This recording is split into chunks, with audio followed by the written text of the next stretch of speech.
climatic changes and increasing temperatures, changing weather patterns are affecting exactly the people that are the most vulnerable already. And the farmer, who are marginalized farmer, very poor, they don't have any government support. They actually depends on seasonal agricultural activities. That means they produce something and then they sell that, and the money they get, again they invest that money for agriculture activities.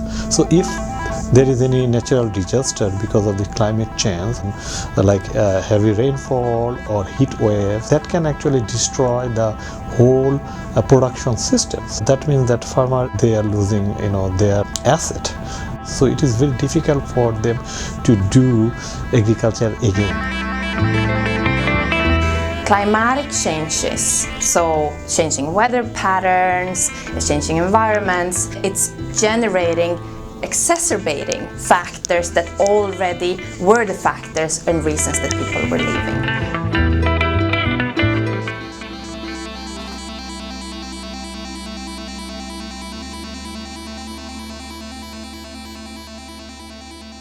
It's a cascading effect. There is a cause and effect relationship of climate change for agricultural production, poverty and health and education and everything.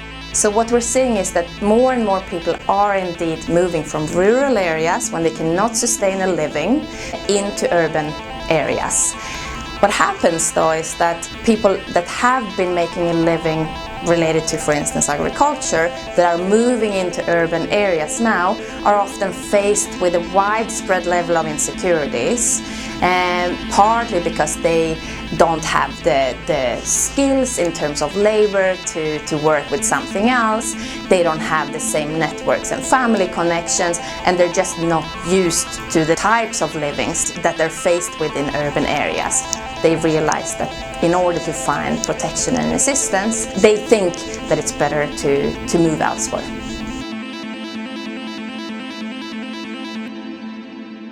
But our agriculture system is energy driven. I mean, energy is coming from like fossil fuels or for minerals. Fossil fuel is playing a huge role for carbon emission from agriculture sector too. 30% of carbon emission is coming from agricultural sectors. But I mean, this is just beginning. We are just observing the negative impacts of the climate change on agricultural sector and how it is related with poverty. And now the policymakers, the leaders, communities, the people, they are recognizing that yes, it is making the poverty situation worse. What could be done in these locations in general to improve access to healthcare, access to education, and also to look at how can people get more integrated. And how you can make it more adaptive, resilient, and also ecosystem based. Al margen, comunidades, las de resistencia, es la necesidad de amarse, de desearse, como serpientes que palpitan al ritmo de la rebelión contra el gigante robótico sistema. Emergimos las mamas de donde Ukupachamanda, Hawakaman, Reina Hunchi, Kaipacha, Pica, Sumakta, Causa Hunchi, Ama Manjechu,